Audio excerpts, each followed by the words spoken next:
नमस्कार, द्वीप दर्पण में आप सभी का स्वागत है। आइए एक नजर डालते हैं आज के मुख्यांश पर। कार्मिक लोक शिकायत कानून और न्याय पर स्थायी संसदीय समिति द्वीपों में। मुख्य सचिव ने NNI ई सेवा पोर्टल और AN सेवा मोबाइल ऐप को किया लॉन्च और पुलिस महानिदेशक ने भाषा प्रयोगशाला का किया उद्घाटन। अब द्वीप दर्पण विस्तार से। कार्मिक लोक शिकायत कानून और न्याय पर संसदीय स्थायी समिति अपने अध्यक्ष सुशील कुमार मोदी की अध्यक्षता में कल अंडमान निकोबार द्वीप समूह की 3 दिवसीय यात्रा पर पहुंची। आगमन के तुरंत बाद समिति के सदस्यों ने राष्ट्रीय स्मारक सेलुलर जेल का दौरा किया। इसके बाद समिति ने फ्लैग पॉइंट का दौरा किया। समिति के सदस्यों ने शाम को राष्ट्रीय स्मारक सेलुलर जेल में ध्वनि और प्रकाश कार्यक्रम देखा। अपने प्रवास के दौरान संसदीय स्थायी समिति 12 जनवरी को लोक शिकायत निवारण प्रणाली को मजबूत करके शिकायतों का प्रभावी निवारण विषय पर मुख्य सचिव और केंद्र शासित प्रदेश प्रशासन के अन्य अधिकारी के साथ बातचीत करेंगी। इसके बाद समिति सार्वजनिक शिकायत निवारण प्रणाली को मजबूत करके शिकायतों का प्रभावी निवारण विषय पर अनिडको, भारतीय जीवन बीमा निगम, इंडिया पोस्ट, BSNL और न्यू इंडिया इंश्योरेंस के साथ बातचीत करेंगी। वे उसी दिन पोर्ट ब्लेयर में कलकत्ता उच्च न्यायालय की सर्किट बेंच के न्यायाधीश के साथ भी बातचीत करेंगे। अंडमान और निकोबार द्वीप समूह के सांसद कुलदीप राय शर्मा ने भारत सरकार के नागरिक उड्डयन मंत्रालय के समक्ष इन द्वीपों में फिक्स्ड विंग विमान सेवा शुरू करने के लिए तत्काल हस्तक्षेप की मांग की है। नागरिक उड्डयन मंत्री को संबोधित एक पत्र में सांसद ने पोर्ट ब्लेयर और डिगलीपुर के साथ साथ पोर्ट ब्लेयर और कैमल बे के बीच फिक्स्ड विंग विमान सेवा शुरू करने के लिए पिछले वर्षों में अंडमान और निकोबार प्रशासन द्वारा किए गए प्रयासों पर जोर दिया। कार निकोबार के माध्यम से उन्होंने कहा कि प्रशासन ने रनवे कार्य को सफलतापूर्वक पूरा कर लिया है, जिसमें डिगलीपुर और कैमल बे खाड़ी में 1000 मीटर का रनवे है। साथ ही डिगलीपुर में सेवा के लिए यात्री हॉल का निर्माण पहले ही किया जा चुका है। उन्होंने कहा कि औपचारिकताओं और कागजी कार्रवाई की बाधाओं को कुशलतापूर्वक दूर करने के लिए नागरिक उड्डयन मंत्रालय का हस्तक्षेप महत्वपूर्ण है। सांसद कुलदीप राय शर्मा ने द्वीप समूह में 19 सीटों वाली फिक्स्ड विंग विमान सेवा शुरू करने के लिए मंत्रालय से हस्तक्षेप का अनुरोध किया है। उन्होंने कहा कि पोर्ट ब्लेयर और डिगलीपुर के साथ साथ कार निकोबार के रास्ते पोर्ट ब्लेयर और कैमल बे के बीच नियमित 19 सीटों वाली फिक्स्ड विंग विमान सेवा शुरू होने से अंडमान और निकोबार द्वीप समूह के निवासियों, खासकर निकोबार और उत्तरी अंडमान क्षेत्र के निवासियों को लाभ होगा। अंडमान निकोबार प्रशासन के मुख्य सचिव, विशेष सचिव सूचना प्रौद्योगिकी और सूचना प्रौद्योगिकी विभाग और सोवटेक के अन्य अधिकारियों की उपस्थिति में कल आयोजित एक सादे समारोह में ANI ई सेवा पोर्टल और AN सेवा मोबाइल ऐप लॉन्च किया। नागरिकों को प्रशासन द्वारा दी जाने वाली सभी ई सेवाओं को एकल खिड़की में एक्सेस करने की सुविधा प्रदान करने के लिए सूचना प्रौद्योगिकी विभाग ने सोवटेक की सहायता से ANI ई सेवा पोर्टल विकसित किया है। पोर्टल का उद्देश्य विभिन्न सरकारी विभागों, संस्थानों और संगठनों द्वारा दी जाने वाली सभी सेवाओं के लिए सिंगल विंडो इंटरफेस के रूप में कार्य करना है। नागरिकों को अपनी शिकायतें प्रस्तुत करने की सुविधा प्रदान करने के लिए सूचना प्रौद्योगिकी विभाग ने सोवटेक की सहायता से मोबाइल ऐप AN सेवा 311 विकसित किया है। मोबाइल ऐप नागरिकों को न्यूनतम भुगतान के साथ अपनी शिकायतें प्रस्तुत करने में सक्षम बनाएगा। जानकारी और शिकायतों के साथ फोटो, वीडियो अपलोड करने की सुविधा है। नागरिक अपनी शिकायत ऑफलाइन और ऑनलाइन दोनों तरीकों से अपलोड कर सकते हैं। आम लोग राज्य पोर्टल से मोबाइल ऐप डाउनलोड कर सकते हैं। हैडो स्थित नौसेना डॉकयार्ड में कल शाम को भारतीय नौसेना के जहाजों चीता, गुलदार और कुंभीर के सेवा मुक्त होने पर एक विशेष समारोह का आयोजन किया जाएगा। इस मौके पर इन तीनों जहाजों में कार्य कर चुके कर्मी भी उपस्थित रहेंगे। इस महत्वपूर्ण सेवा मुक्त समारोह का दूरदर्शन केंद्र पोर्ट ब्लेयर द्वारा कल शाम 4:15 से सजीव प्रसारण किया जाएगा।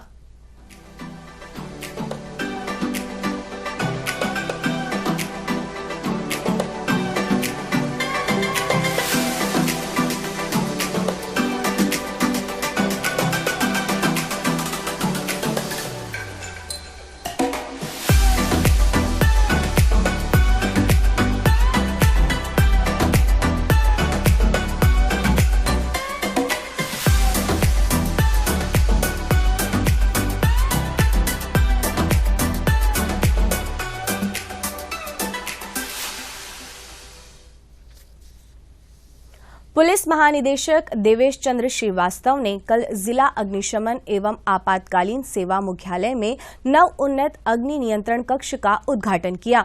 इस महत्वपूर्ण अवसर पर पुलिस उप महानिरीक्षक मोनिका भारद्वाज, पुलिस प्रशिक्षण स्कूल की प्रधानाचार्य वर्षा शर्मा, संदीप लांबा और अन्य वरिष्ठ अधिकारी उपस्थित थे। पूरी तरह से पुनर्निर्मित अत्याधुनिक फायर कंट्रोल रूम में अब अत्याधुनिक तकनीक, डिजिटल आधारित एंड्रॉयड फोन, EPBX, CCTV निगरानी प्रणाली, वॉइस लॉगर्स और LED स्क्रीन शामिल हैं। यह बुनियादी ढांचा सभी फायर स्टेशनों की केंद्रित निगरानी की सुविधा भी प्रदान करेगा। Inspector fire brigade Jagdish Verma, J. Edwin Fernandes और सब इंस्पेक्टर S. सानिल ने स्थापित नवीनतम उपकरणों पर संक्षिप्त प्रस्तुति दी, जिसमें फायर फाइटर्स की दक्षता और प्रभावशीलता को बढ़ाने में इसके तहत पर जोर दिया गया। पुलिस महानिदेशक देवेश चंद्र श्रीवास्तव ने इस तकनीकी को हासिल करने में अग्निशमन सेवा और आपातकालीन सेवाओं के प्रयासों की सराहना की। इस अवसर पर पुलिस महानिदेशक ने अग्निशमन सेवा के कर्मियों के साथ एक संवाद सत्र भी आयोजित किया। पुलिस महानिदेशक देवेश चंद्र श्रीवास्तव ने बुधवार को प्रातरापुर के पुलिस प्रशिक्षण स्कूल में अत्याधुनिक भाषा प्रयोगशाला का उद्घाटन किया। इस मौके पर DIGP मोनिका भारद्वाज, पुलिस प्रशिक्षण स्कूल की प्रधानाचार्य वर्षा शर्मा व अन्य पुलिस के अधिकारी उपस्थित रहे। पुलिस कर्मियों को संबोधित करते हुए पुलिस महानिदेशक देवेश चंद्र श्रीवास्तव ने अंडमान तथा निकोबार पुलिस कर्मियों की क्षमताओं को बढ़ाने में आधुनिक तकनीक को अपनाने के महत्व पर जोर दिया। पुलिस महानिदेशक ने संचार कौशल में सुधार, प्रभावी बातचीत को बढ़ावा देने, पर्यटक अनुकूल प्रयास और कानून प्रवर्तन प्रयासों को मजबूत करने में भाषा प्रयोगशाला की महत्वपूर्ण भूमिका पर प्रकाश डाला। भाषा प्रयोगशाला को लागू करने का एक प्रमुख उद्देश्य पुलिस कर्मियों को भाषा कौशल को बढ़ाना है। यह पहल द्वीपों में कानून प्रवर्तन की दक्षता और प्रभावशीलता में महत्वपूर्ण योगदान देगी। विज्ञान केंद्र द्वारा कल अपने परिसर में कक्षा 9वीं से 11वीं में पढ़ने वाले स्कूली छात्रों के लिए एक राज्य स्तरीय विज्ञान परियोजना प्रतियोगिता का आयोजन किया। छात्रों के प्रोजेक्ट और मॉडल को लोगों को देखने के लिए प्रदर्शन पर रखा गया। प्रदर्शित प्रोजेक्ट में से सर्वश्रेष्ठ 3 मॉडलों का चयन निर्णायक मंडल द्वारा किया गया। प्रतियोगिता के लिए पोर्ट ब्लेयर और उसके आसपास के विभिन्न स्कूलों से कुल मिलाकर 26 परियोजनाएं और मॉडल प्रदर्शित किए गए थे, जिसमें खालसा पब्लिक स्कूल के रोशन राठौड़ द्वारा प्रस्तुत ट्रैफिक टरबाइन पर प्रोजेक्ट को प्रथम घोषित किया गया। सागरी तारा स्कूल की आकांक्षा सिंह द्वारा प्रस्तुत चंद्रयान 3 को द्वितीय पुरस्कार मिला। मॉडल स्कूल की दिव्या द्वारा प्रस्तुत हाइड्रोलिक ब्रिज को तीसरे पुरस्कार के रूप में चुना गया। विवेकानंद नगरपालिका स्कूल के संजय द्वारा प्रस्तुत third I for blind people को सांत्वना पुरस्कार विजेता के रूप में समायोजित किया गया। 28 फरवरी को आयोजित होने वाले राष्ट्रीय विज्ञान दिवस समारोह के दौरान विजेता छात्रों को 5,000 रुपये, 3,000 रुपये, 2,000 रुपये के नगद पुरस्कार और व्यक्तिगत प्रमाण पत्र के साथ ट्रॉफियां वितरित की जाएंगी। आम जनता की जानकारी के लिए सूचित किया जाता है कि कल से शुरू होने वाले गणतंत्र दिवस समारोह के संबंध में सभी रिहर्सल दिनों के लिए यातायात व्यवस्था की गई है। सभी वाहनों की आवाजाही RK मिशन से धर्मशाला जंक्शन तक और स्काउट हट जंक्शन से गर्ल्स स्कूल क्रॉसिंग तक सुबह 7 बजे तक बंद रहेंगी। जो वाहन साउथ पॉइंट से अबरडीन बाजार की ओर जाना चाहते हैं और इसके विपरीत वे south point, government press, RK mission, RGT road, Murugan मंदिर से अबरडीन बाजार की ओर जाने वाले मार्ग का चयन कर सकते हैं। विकसित भारत संकल्प यात्रा के भाग के रूप में IEC वैन ने कल शादीपुर क्षेत्र का दौरा किया, जिसमें उस क्षेत्र के स्थानीय लोग शामिल हुए। अपने रास्ते में वैन ने विकसित भारत के मूल मूल्यों पर जोर देते हुए भारत की उन्नति में एकता की शक्ति पर वीडियो दिखाए। इन वीडियो ने निवासियों और आगंतुकों दोनों पर एक मजबूत प्रभाव छोड़ा है, जो अधिक गतिशील और समृद्ध भारत के लिए विकसित भारत के दृष्टिकोण की झलक पेश करता है।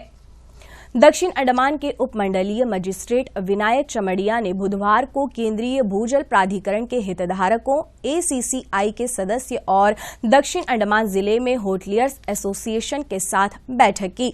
बैठक में उपमंडलीय मजिस्ट्रेट ने गर्मियों के दौरान अवैध भूजल दोहन पर चर्चा की। उन्होंने दक्षिण अंडमान में वाणिज्यिक व औद्योगिक उद्देश्यों के लिए बोरवेलों के संचालन और खोदे गए कुओं के संचालन के लिए अनुमति प्राप्त करने की आवश्यकता के बारे में ACCI और होटल व्यवसायी संघ को अवगत कराया। पानी निकालने वाले प्रत्येक वाणिज्यिक और औद्योगिक संगठन को tamper proof digital water meter लगाना होगा। उन्होंने कहा कि जल संकट से निपटने के लिए यह भी निर्णय लिया गया है कि सभी होटलों और ऐसे अन्य संगठनों को 31 जनवरी से पहले NOC या छूट का दर्जा प्राप्त करना होगा।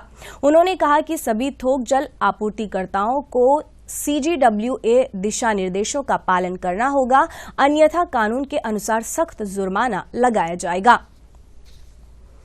स्कूल सुरक्षा कार्यक्रम के भाग के रूप में सहायक कमांडेंट श्रीधर R, SI व XE मनीष के और टीम की देखरेख में हाल ही में उत्तर व मध्य अंडमान जिले के मायाबंदर के पोका डेरा स्थित राजकीय मॉडल वरिष्ठ माध्यमिक विद्यालय में आपदा प्रबंधन और बचाव अभियान चलाया गया। कार्यक्रम में आपदा के दौरान विभिन्न SOP का प्रदर्शन किया गया। कार्यक्रम की अध्यक्षता प्रधानाचार्य सुरीता ने की। कार्यक्रम में कुल 405 विद्यार्थियों एवं शिक्षकों ने भाग लिया। राजकीय उच्चतर माध्यमिक विद्यालय चैनपुर का वार्षिक खेलकूद आयोजित किया गया। टुगापुर के अंडमान लोक निर्माण विभाग के सहायक अभियंता अब्दुल मुबीन ने खेलकूद के उद्घाटन की घोषणा की। इस मौके पर चैनपुर ग्राम पंचायत के प्रधान जॉनसन केरकेट्टा सम्माननीय अतिथि थे। कार्यक्रम में सेवानिवृत्त प्रधानाध्यापक नित्यानंद हलदर भी मौजूद रहे। टुगापुर के अंडमान लोक निर्माण विभाग के कनिष्ठ अभियंता राजाराम प्रसाद ने खेल के समापन की घोषणा की। इस मौके पर मायाबंदर के उप शिक्षा अधिकारी सुरेश चंद्र मजूमदार के अलावा स्कूल के शिक्षकों तथा विद्यार्थी एवं उनके अभिभावक उपस्थित रहे। इस दौरान विद्यार्थियों ने विभिन्न योगासन और स्पर्धाओं का प्रदर्शन किया।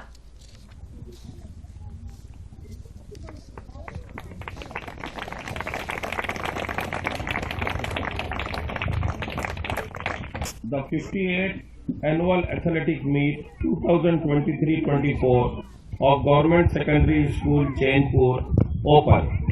Class 9, Class 10 उनके द्वारा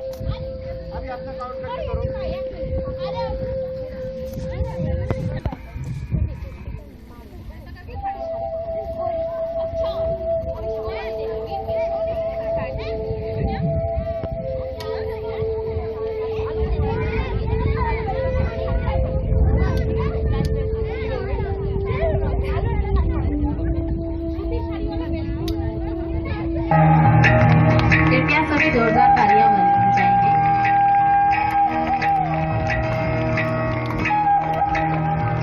के साथ हमारे देश का पताका लहराया जाए।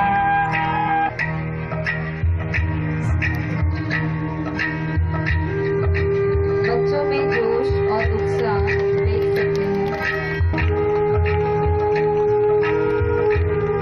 जोरदार तालियां के साथ बच्चों को प्रोत्साहित करें। कोई भी हाथ नहीं देना, हाथ नहीं देना, कोई हाथ नहीं देना, हाथ देगा तो नहीं होगा। मार्च पास्ट करते हुए तालियां बजती रहे।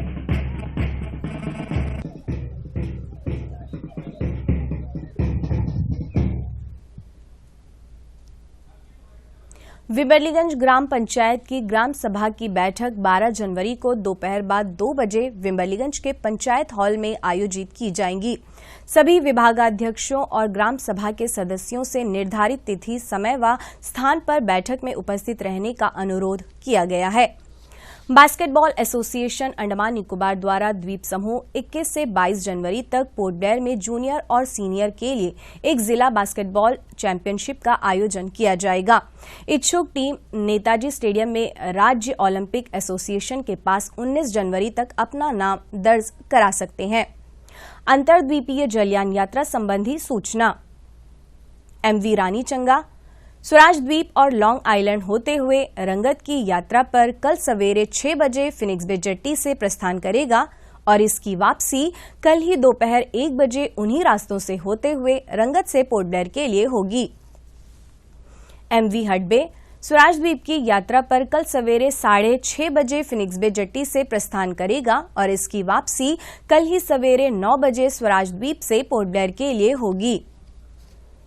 MV बाराटांग शहीद द्वीप की यात्रा पर कल सवेरे 6:30 बजे फिनिक्स बे जेट्टी से प्रस्थान करेगा और इसकी वापसी कल ही सवेरे 8:45 पर शहीद द्वीप से पोर्ट ब्लेयर के लिए होगी। MV स्ट्रेट आइलैंड स्वराज द्वीप की यात्रा पर कल दोपहर 12 बजे फिनिक्स बे जेट्टी से प्रस्थान करेगा और इसकी वापसी कल शाम 4 बजे शहीद द्वीप से पोर्ट ब्लेयर के लिए होगी। MV रंगत शहीद द्वीप की यात्रा पर कल दोपहर 1 बजे फिनिक्स बे जेट्टी से प्रस्थान करेगा और इसकी वापसी कल ही शाम 4:30 बजे स्वराज द्वीप से पोर्ट ब्लेयर के लिए होगी। MV हडबे स्वराज द्वीप की यात्रा पर कल शाम 5 बजे फिनिक्स बे जेट्टी से प्रस्थान करेगा और इसकी वापसी अगले दिन सवेरे 5:30 बजे शहीद द्वीप होते हुए स्वराज द्वीप से पोर्ट ब्लेयर के लिए होगी। सभी जलयानों के यात्रा कार्यक्रम मौसम की स्थिति पर निर्भर होंगे। अंत में मुख्य अंश एक बार फिर। कार्मिक लोक शिकायत कानून और न्याय पर स्थायी संसदीय समिति द्वीपों में। मुख्य सचिव ने NNI ई सेवा पोर्टल और AN सेवा मोबाइल ऐप को किया लॉन्च और पुलिस महानिदेशक ने भाषा प्रयोगशाला का किया उद्घाटन। इसी के साथ ही आज का यह द्वीप दर्पण कार्यक्रम यहीं पर समाप्त होता है। नमस्कार।